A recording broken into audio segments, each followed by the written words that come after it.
Les Juifs l'entourèrent et lui dirent: jusqu'à quand tiendras-tu notre esprit en suspens? Si tu es le Christ, dis-le-nous franchement. Il nous a déjà dit plus haut: je suis le Christ. Il nous a déjà dit plus haut: je suis le pain de vie. Il nous a déjà dit plus haut: le Père et moi nous sommes. Il a déjà tout dit. Continue. Jésus leur répondit: je vous l'ai dit et vous ne croyez pas. Je vous l'ai dit et vous ne croyez pas. Amen. Il y a des gens qui vont prêcher fatigués, il ne va pas croire. Ma fille, il y a des gens que vous allez prêcher fatigués. Il va même être à l'église. Dieu va faire des miracles. Il va être comme Thomas. Il ne paie pas. Il est même là, mais il n'accepte pas. Il voit là, il n'accepte pas. Hey, j'ai vu des incrédules sur mon chemin. J'ai vu des incrédules sur mon chemin. Je connais une sœur dans cette église où Dieu l'a ressuscité des morts. Pour partir, elle dit: pourquoi vous ne m'avez pas laissé mourir? Pour me donner l'offrande du prophète, ma fille. Il a dit: il fallait me laisser mourir, il ne fallait pas prier.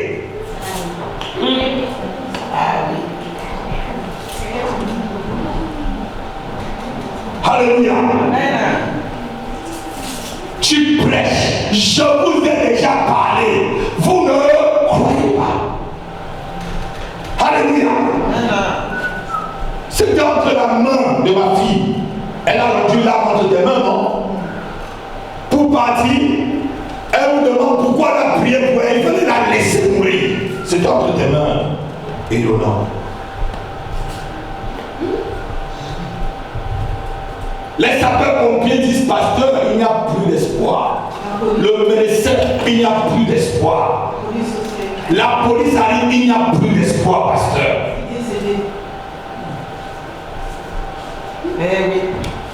De 10 heures le matin, j'ai les cerfs qui pleuvent sur moi. Je n'ai pas mangé. Parce que je pleurais devant le trône de Dieu. Après, la personne te dit, il fallait me laisser mourir. Ça. Ne sois pas de telle personne. Amen. Je prie que tu ne sois pas une telle personne. Amen. Je prie pour toi que tu ne sois pas une telle personne. Parce que si tu as déjà vu, à goûter au don céleste, à ce qui est bon, et que tu le rejettes après, la Bible dit que mais qu'est-ce qui peut encore? Même le sang de Christ ne peut plus rien faire pour toi. Continue ma fille. Les œuvres que je fais au nom de mon Père. Les œuvres que je fais au nom de mon Père. Rendent témoignage de moi. Rendent témoignage de moi. Mais vous ne croyez pas. Mais vous ne croyez pas. Parce que vous n'êtes pas mes brebis. Parce que vous n'êtes pas sur le verset. Parce que vous n'êtes pas mes brebis. Comme je vous l'ai dit. Comme je vous l'ai dit. Mes brebis entendent. Dites avec moi, mes brebis entendent ma voix. Mes brebis entendent ma voix. Je les connais. Je les connais. Et elles me suivent. Et elles me suivent. Continue ma fille. Je leur donne la vie éternelle. Oui. Et elles ne périront jamais. Et personne ne les ravira de ma main. Amen. Amen. Amen. Mes brebis entendent ma voix. Yes. Et elles me suivent. Voilà des grands pharisiens, des docteurs de la loi, mais qui n'étaient pas des brebis du Seigneur.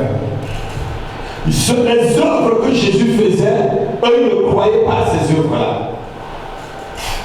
Vous savez, je suis né dans une église baptiste. Et dans l'église baptiste, on ne croyait pas au Saint-Esprit.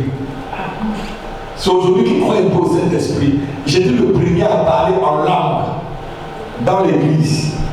Dans le groupe de la sœur Marthe qui venait ici, elle vit, je crois, elle vit à Provins. Elle est vraiment très loin d'ici. Alléluia. J'étais le premier à parler en langue. J'avais peur que le pasteur me mette sous discipline. Parce que le pasteur ne croyait pas au parler en langue. J'ai posé les mains à toutes les 25 personnes du groupe et tout le monde parlait en langue. Et je les ai dit, taisez-vous, à l'église à fermer. Fermez votre bouche parce que si on me sanctionne, vous allez me voir. Je les ai menacés. Alléluia. Mais on ne peut pas éteindre l'esprit, Papa Sylvie. Dites avec moi, on ne peut pas éteindre l'esprit. On ne peut pas éteindre une lumière que Dieu a allumée. Un jour de la Pentecôte, j'étais devant. Et le pasteur était là, son épouse était là. On était en pleine adoration. Hey. J'entends une sœur de l'autre côté. Un frère de mon groupe de l'autre côté. Moi-même devant l'église, tout le monde. Le pasteur et sa femme ont commencé à toute l'église, tout le groupe et les autres enchaînés dans l'église. Même ceux qui n'étaient pas dans mon groupe ont été baptisés du Saint-Esprit le jour de la Pentecôte. Alléluia. Et après le culte, le pasteur m'a appelé au bureau. Il m'a dit, explique-moi Dieu donné. Je lui ai dit, c'est depuis. J'ai dit au pasteur, c'est depuis le groupe. Et depuis le groupe, dis-moi, comment ça s'est passé? Quelqu'un est venu prier pour vous dans le groupe. Je dis non. Seul, pendant le temps de prière, le Saint-Esprit est descendu sur moi. J'ai commencé à prier en langue et j'ai posé les mains aux autres. Et il a dit, mais pourquoi tu ne m'as pas dit? J'ai dit, parce que j'avais peur que tu me bénisses. Il dit, bon, on vérifiera ça. Continue à parler, mais on va vérifier. Alléluia. Amen. On a continué à parler jusqu'aujourd'hui. Lorsque je suis allé à Montréal, il parlait en langue de lui-même, mon pasteur. Sa femme, avant de mourir, parlait en langue. Amen. Alléluia. Amen. Croyez. Une vraie brebis croit. Une vraie brebis croit. La brebis, la définition d'une brebis, c'est un animal innocent. Si vous connaissez une brebis innocente, pasteur. Alléluia. Une brebis innocente.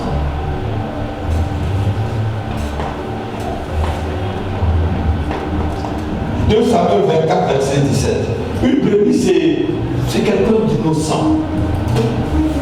Il n'a pas de cœur. Il ne peut pas être en train d'être avec toi et être avec l'autre. Non, c'est pas une vraie brebis. 2 Samuel, chapitre 24, verset 17. David, voyant l'ange qui frappait parmi le peuple, dit à l'Éternel, voici j'ai péché, c'est moi qui suis coupable, mais ces brebis, qu'ont-elles fait? Qu'ont-elles fait?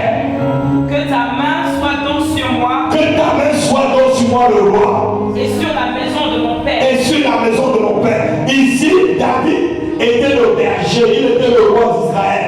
Et David avait péché. David avait fait un dénombrement. Alors que Dieu avait interdit à Israël de faire le dénombrement. Pourquoi? Parce qu'Israël devait compter sur lui-même, sur le Seigneur. Alléluia. Mais David a fait un dénombrement. Et même dans son général, Joab lui a dit non. Mon Seigneur, pourquoi que tu as tiré un si grand malheur sur toi? Il a dit, va me faire le dénombrement. Il a dénombré le nombre des personnes vaillantes, des soldats vaillants. Alléluia. Et Dieu a envoyé un ange pour frapper. Il dit, qu'est-ce que ces brebis-là ont fait? Qu'est-ce qu'ils ont fait? Une brebis, c'est quelqu'un qui est innocent. Elle est innocente.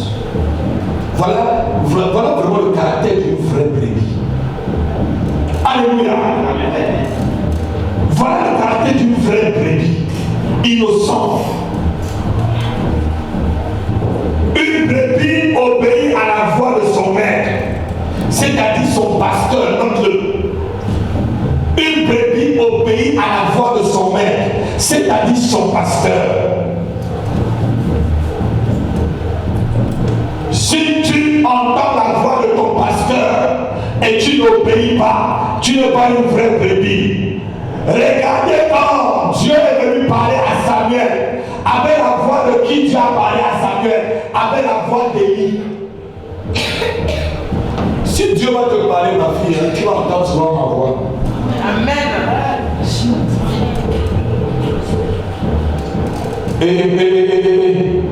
Ceux qui disent qu'il n'y a pas de paix spirituelle là, allez encore à l'école de la Bible. Amen. Ne prêchez pas des choses que vous n'avez pas bien étudiées. Alléluia. Ne prêchez pas des choses que vous avez écoutées ailleurs. Paul dit, même si vous avez 10 000 mètres, je demeure votre Père. Une brebis a toujours un père qui est son pasteur. Lorsque Dieu est arrivé, pourquoi l'Éternel n'a pas parlé à Samuel directement avec la voix de l'Éternel disant, oh l'Éternel, Samuel t'appelle. Il a parlé avec la voix de son père spirituel, Élie. Je vous ai dit ici, même si ton pasteur est boiteux, c'est ton pasteur. Même si ton pasteur est boiteux, c'est ton pasteur. Même si ton pasteur est court comme moi, c'est ton pasteur. Même si ton pasteur a calvitie comme moi, c'est ton pasteur. Même si ton pasteur ne met pas les gemmes sur sa tête, c'est ton pasteur. C'est pas sa voix que Dieu pourra un jour te parler. Tu entendras sa voix te parler. Et lorsque tu entends cette voix, obéis. Alléluia. Combien de fois les gens ont entendu ma voix venir les parler, ils ont quitté la bergerie. Oh Dieu, souviens-toi de ces enfants et ramène-les. Amen. Quand tu quittes une bergerie qui est ta bergerie, tu vas encore entendre une voix. On va voir le troisième caractère. La vraie brebis suit toujours son berger partout et ne suit pas l'étranger. Jean chapitre 10, verset 4 à 5. La vraie brebis suit toujours son berger. Ton pied, mon pied, à qui irons-nous? Yahweh, À qui irons-nous? À qui irons-nous, Seigneur? À qui irons-nous? Quand Jésus a dit aux apôtres, partez vous ici, l'apôtre Pierre dit, à qui irons-nous? C'est là où vous chantez ce cantique. À qui irons-nous? Oh, à qui irons-nous? Une vraie brebis suit son pasteur. Amen. Alléluia. Amen. Je vous ai dit toujours, j'ai eu 2 pasteurs dans ma vie. J'ai eu mon premier pasteur qui est au Canada, qui m'a donné les fondements de la foi, de la doctrine chrétienne. Et j'ai eu le deuxième qui m'a adopté, Zacharias Damon, qui m'a donné l'encouragement spirituel pour entrer dans le ministère et être un vrai combattant. Alléluia. Tu as toujours un père. Amen. Si tu n'as pas un père, tu es un orphelin. Cherche-toi un père qui va t'adopter. Alléluia. Toi qui m'écoutes, si tu n'as pas un père, tu n'as pas un pasteur, un berger qui se met à genoux jusqu'à ce que ses genoux soient noirs, pour toi, cherche un papa qui va t'adopter. Sinon, les loups vont te manger. Alléluia. Dis ma fille. Amen, amen. Lorsqu'il a fait sortir toutes ses propres brebis, il marche devant elles. Il marche devant elle. Et les brebis le suivent. Et les brebis suivent qui? Le berger, ma fille Joël. Les brebis suivent qui, mon fils? Les brebis le suivent. Parce qu'elles connaissent sa voix. Parce qu'elles connaissent sa Voix. Elles ne suivront point un étranger. Non, il y a encore. Elle Elles ne suivront point un étranger. non. Elle Elles ne suivront point un il étranger. y a encore une troisième fois. Elles ne suivront point un étranger. Dis avec moi. Elles ne suivront point un étranger. Elles ne suivront point un étranger. Elles ne suivront point un étranger. Elles ne suivront point un étranger. Une vraie brebis, même si on lui dit qu'il y a un archibishop qui est arrivé, il crache le feu. C'est le problème d'archibishop là-bas. Alléluia. Est-ce que tu as besoin du feu maintenant? Ou tu vas aller là-bas prendre un feu étranger pour mettre dans ta vie? Elles ne suivront point un étranger. Combien de personnes, lorsqu'il y a un séminaire, ça vient, on appelle des hommes de Dieu, vous commencez à prendre leur numéro de téléphone. Qu'est-ce que cet homme de Dieu peut te donner que ton pasteur ne peut pas te donner? Ton pasteur te connaît mieux que cet homme de Dieu qui vient de te donner. Donc je crois que tu devrais acclamer le Seigneur. Le vrai berger connaît mieux ses brebis. Il connaît les petits bobos que tu as. Il connaît tes difficultés. C'est le papa qui connaît les enfants. Même quand tu fais pipi au lit, c'est le papa qui connaît. Non, quelqu'un n'a pas acclamé. C'est papa qui connaît. Alléluia. Est-ce que je mens, papa Seigneur? Vous le maman, est-ce que je mens? C'est ton père qui te connaît. Elle suit pour l'étranger continue. Mais elles fuiront loin de lui. Elles fuiront loin de lui. Parce qu'elles ne connaissent pas la voix des étrangers. Parce qu'elles ne connaissent pas la voix des étrangers. Alléluia. Amen. Une vraie brebis ne répond pas à la voix d'un étranger. Un étranger, c'est qui? C'est quelqu'un qui veut te faire sortir de la bergerie. C'est l'un des caractères des boucs. Amen. Tu es dans ton église, auquel tu es tranquille. Dieu te bénit là-bas. Ah non, il y a un archibishop. Archibishop. Et tu vas aller là-bas, l'archibishop va pas te prêcher Christ. Hein? Il va te prêcher lui-même. Il va te dire, j'ai 10 000 voitures. Je suis arrivé ici en jet privé. Et alors? Ça change quoi? Jésus va arriver en jet privé. Nous, on n'a pas besoin d'être privé pour aller au ciel. Vanité, ma fille. Vanité. Alléluia. Amen. Tu dois, touche ton frère, ta soeur, tu dois suivre la voie de ton pasteur, du berger. Tu ne suis pas la voie d'un étranger. Alléluia. Une brebis ne suit pas la voie d'un étranger. Je ne suis pas la voie d'un étranger, mes enfants. Amen. Je suis la voie de mon Père. Quand j'ai commencé le ministère, j'ai eu des problèmes. Je suis allé voir le feu docteur Zafon, c'était avec mon épouse. Il m'a dit, Dieu donné, quand tu étais petit, je te donnais des ordres. Maintenant tu es déjà grand dans le ministère, je vais seulement te conseiller. Fais comme ça, fais comme ça. Il m'a appelé au Cameroun pendant une demi-journée à l'arrivée. Il a passé une demi-journée de prière. Il m'a dit, je peux te conseiller. C'est mon père. Il a compris que j'ai grandi et que je dois avoir mes épreuves moi-même.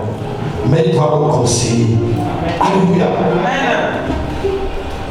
Il a continué à prier pour moi. Tu dois rester près de ton père. Dis, je vais rester près de mon pasteur. Je vais écouter la voix de mon pasteur. Et je suis mon pasteur. Car je suis une vraie brebis. Je suis une vraie brebis. Je ne suis pas un bouc. Alléluia. La vraie brebis reste dans la bergerie. Notez-le. La vraie brebis reste dans la bergerie. Elle n'abandonne pas. Car elle fait partie de la famille. Vous avez déjà vu un enfant qui abandonne, qui fugue. C'est un mauvais enfant qui fugue. Si ton enfant commence à fuguer à la maison, pose-toi la question ce que tu as raté. Ou pose-toi ce qui ne va pas dans la vie de l'enfant. Alléluia. Parce qu'un vrai enfant, elle veut toujours rentrer chez eux.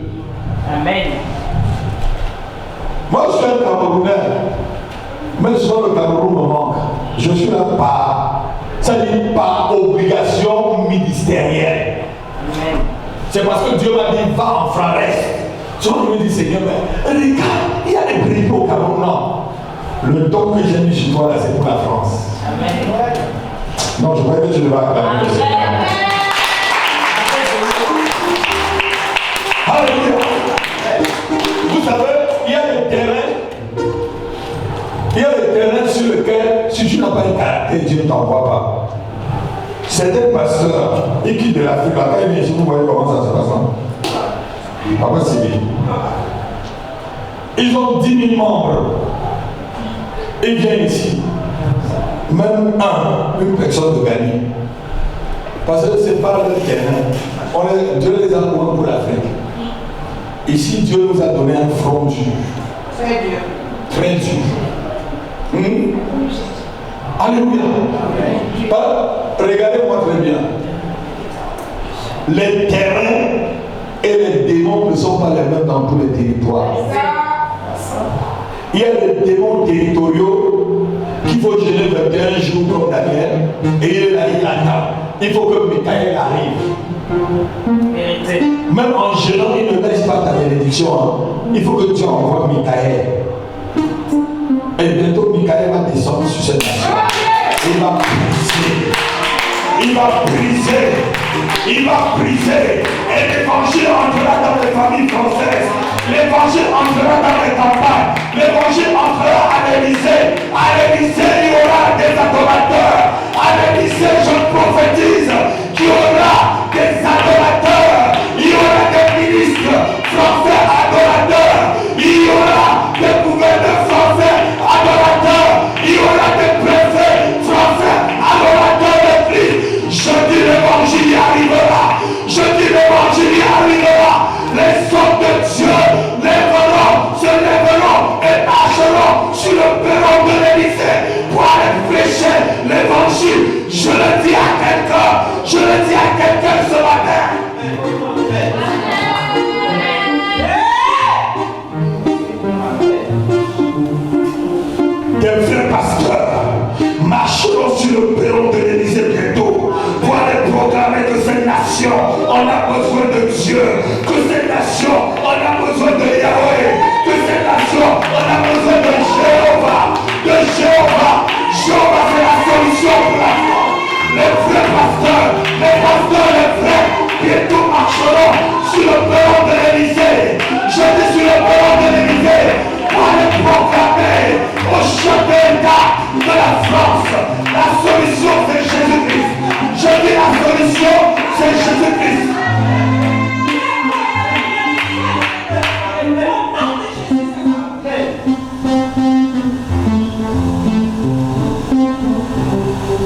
Je vois l'Éternel envoyer ses serviteurs, les frères.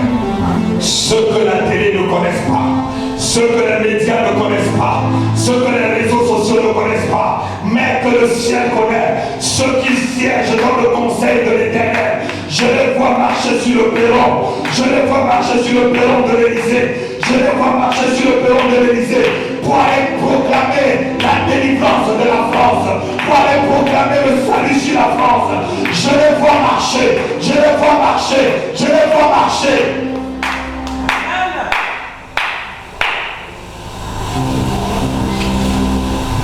Rosaka babosanta bipolosaka kalindolo sheke mara osunta keriba rosenta bipolo kalindolo sheke ba zitolo olosunta kalalipo.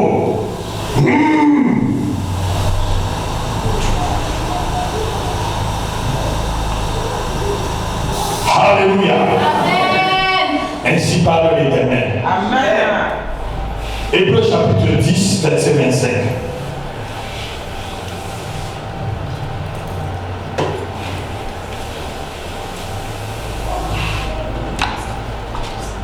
Hébreux chapitre 10, verset 25.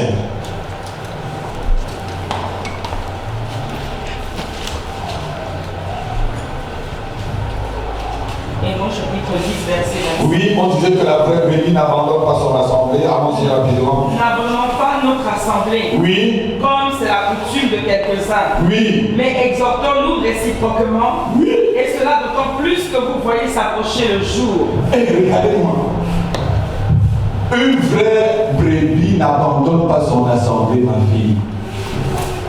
On n'abandonne pas son église locale. Parce que quoi? L'adoration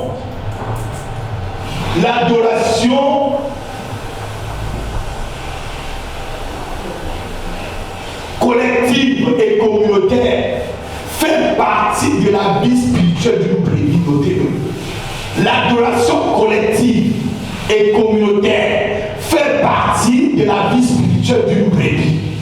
Une brebis doit adorer avec les autres brebis. Une brebis doit changer avec les autres brebis. Une brebis doit être en communion avec les autres brebis. Une brebis n'abandonne pas son assemblée. Alléluia. Amen. Voilà une vraie brebis. Tu commences à disqualifier ton père. Ah, il ne crèche pas le feu. C'est pas lui qui t'a donné naissance. Si ta fille a t'insulte, est-ce qu'elle va te bénir, mon fils? C'est pas toi, c'est pas ton enfant. Ils sont tous français, non?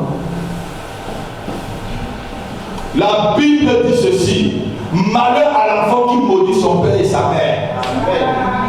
C'est juste selon raccourci.